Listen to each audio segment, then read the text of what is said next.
Today's video is brought to you by The Daily Upside, a totally free newsletter that's delivering business news and context to your inbox every weekday. Look, it's 2022, and you know what the deal with news is by now. It's biased, it's untrustworthy, it's expensive and time-consuming, and it's somehow too sensationalist and also too boring all at the same time. Fortunately, there's The Daily Upside, which was founded in 2019 by a group of bankers and journalists to provide fast, easy, actionable insights into the world of financial news and investing. Every weekday, before the markets open, The Daily Upside delivers a morning brief followed by some detailed stories that are shaping the business world directly to your inbox. Think of it as a 5-minute primer on the stories you need to know about that day. The Daily Upside is read by more than 750,000 subscribers, including yours truly. Recently, I got to read articles on The Daily Upside on how Disney and the Dish Network are entering a bit of a cold war because of upcoming contract negotiations. There was also a story on the impact of Hurricane Ian on Florida's insurance economy.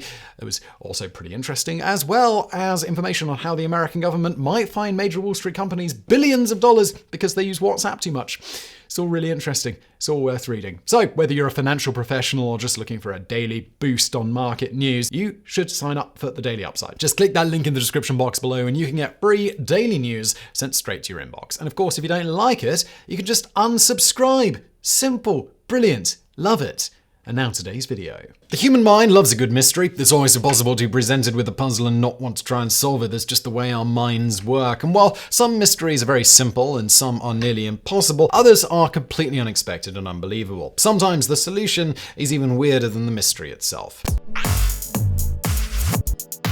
Number 10. Irish supercriminal Pravo Yazdi. In the early 2000s, Irish police had their handful with a serial criminal named Pravo Yazdi. They weren't violent, of course, but they did have a total lack of respect for the rules of the road. Yazdi had been issued numerous citations all across the country for speeding and parking violations, and he got away with it because every time he was caught, he gave the cops a different address and a new alias. By the time over 50 infractions had been racked up, Irish police started putting some serious effort into tracking Yazdi down and ending his reign of terror on the roads. In the end, Irish police did manage to get to the bottom of how Yazdi had been evading them for so long while still somehow committing traffic crimes. It wasn't because there was no one named Pravo Yazdi. Instead, Pravo Yazdi is Polish for driver's license. And every time an Irish police officer pulled over a Polish driver, they'd been writing the wrong thing down as the driver's name. An office employee noticed the problem and then went back through years of files to see how often the same mistake had been made. Police issued a memo in the hopes of informing officers to not make the same mistake in the future. Number 9. The village of Ganeshpur's mysterious nighttime power outages.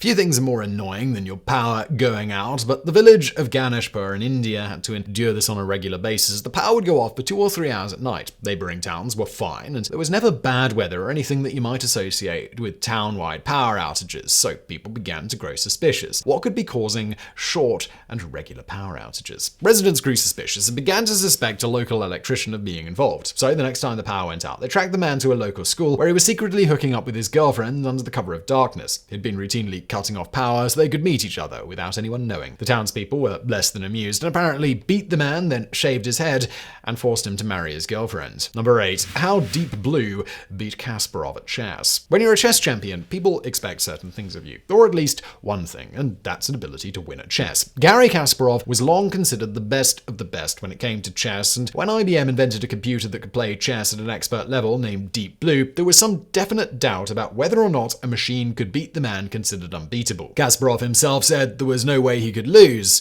but he did. Deep Blue made a move that confused and delighted many observers midway through the game at the 44th move. The computer moved a rook, and there was no reason for it. The move was not offensive or defensive, really. It was, to most eyes, pointless. Some strategists saw it as the opening salvo of a long-term strategy, a sacrifice of a non-essential piece as a sort of defense while on offense maneuver, and people generally agree that it rattled Kasparov. He couldn't discern the computer's intentions. There was even suggestion that a human master had intervened. Kasparov won the first round, but would go on to lose the second game, come to a draw for the next 3, and then lose the 6th, allowing the computer to claim the overall win. Years later, one of the designers said that the move that confused Kasparov was a bug and nothing more. The computer didn't know what to do because a bug rendered it unable to choose the best move, so it went with a default move, a random one. But it threw Kasparov off enough and made him think that the computer was vastly smarter than he was, and he never recovered. Number 7. The extremely long life of Pierre Joubert. The world is fascinated by the extremely long-lived. So when Pierre Joubert was found to be 113 years old, that was a hell of a feat, and this was way back in 1814. The authenticity of his age was recorded by census takers with the Canadian government, and it was believed to be the real deal. So how did a man get to reach 113 years of age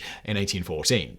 Well, he didn't. Turns out Pierre's dad was also named Pierre. Documents got mixed up when determining Junior's age, and so he and his dad were turned into one person. His father had been born in 1701, but died when he was 65. The younger Joubert was born in 1932, meaning he would have died at 82, which is old to be sure, but it isn't 113. Number 6. The mother who failed her maternity test. You don't often hear about a woman failing a maternity test, but it can happen, and you might assume that means a woman was faking being a mother. That's what Lydia Fairchild had to endure back in 2002. She had applied for social assistance, which required proof that everyone in the family was related. But her DNA test showed that her kids weren't hers. They accused her of fraud, and she almost lost her children, but she knew they were hers. Turns out Fairchild was a genetic chimera. Her mother had likely had 2 fertilized eggs, which would have created non-identical twins, but one absorbed the other, resulting in a second set of genetic material being located inside Fairchild's body. She was able to prove her case in court and keep her children as a result. Number 5. The simultaneous explosion of dozens of sea mines near Vietnam. In 1972, dozens of sea mines in the water off the coast of Vietnam exploded at exactly the same time. Pilots in the area saw nothing at all that could have triggered the mines, but the sheer number that went off at the same time indicated it must have been something big. The cause remained a mystery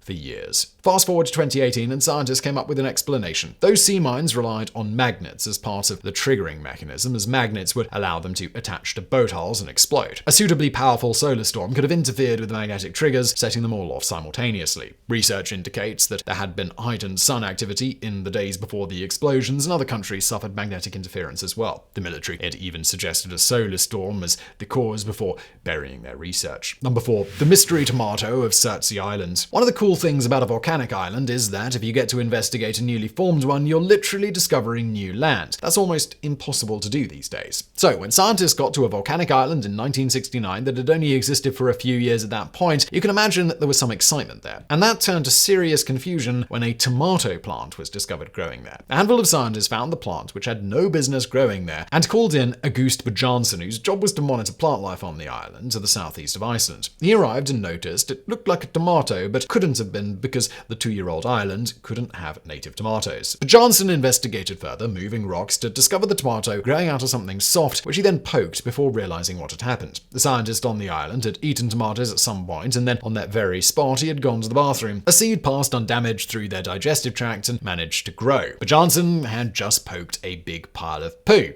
He bagged it up and he left. Number 3. The mysterious smoke alarm that brought down a 747 plane. Emergencies in the air are especially harrowing. You never want to be on a plane when something goes wrong that puts people's safety in jeopardy. So when a Boeing 747 en route from Sydney, Australia to Kuala Lumpur, Malaysia back in 2015 experienced a buildup of mysterious smoke in the cargo hold, the pilots had to take it in for an emergency landing for obvious reasons. The plane touched down in Bali after smoke alarms went off. The alarm came from the cargo hold where the plane was transporting a whopping 2,186 sheep. When authorities went to investigate, there was no fire to be found. As it happens, it wasn't actually smoke that set off the alarm. Instead, the airline discovered that if you seal over 2,000 sheep in a metal tube with little ventilation, the methane from their farts can be volatile enough to set off the smoke alarm.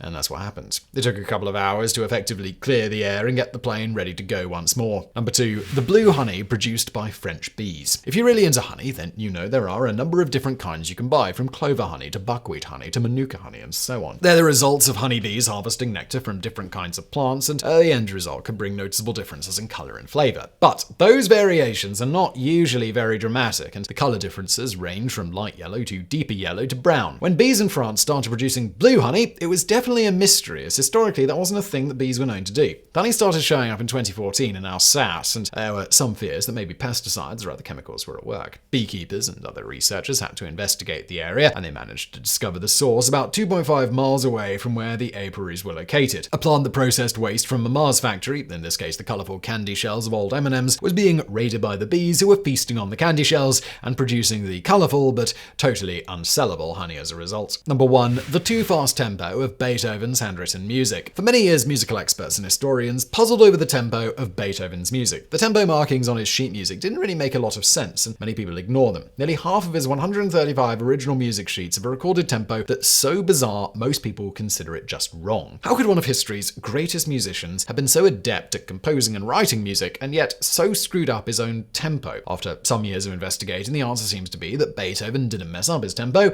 the metronome did. As in, he probably just had a broken metronome, or he was just misreading it. Part of this problem likely came from the fact that metronomes didn't exist when Beethoven started writing music, but after their invention, he loved the idea so much he went back and added tempo marks to his older symphonies, and those seemed to make no sense at all, indicating the music should be far too fast. If the metronome was off, or Beethoven just didn't understand how to read the relatively new invention, then his tempo marks would be meaningless, which seems to be the case.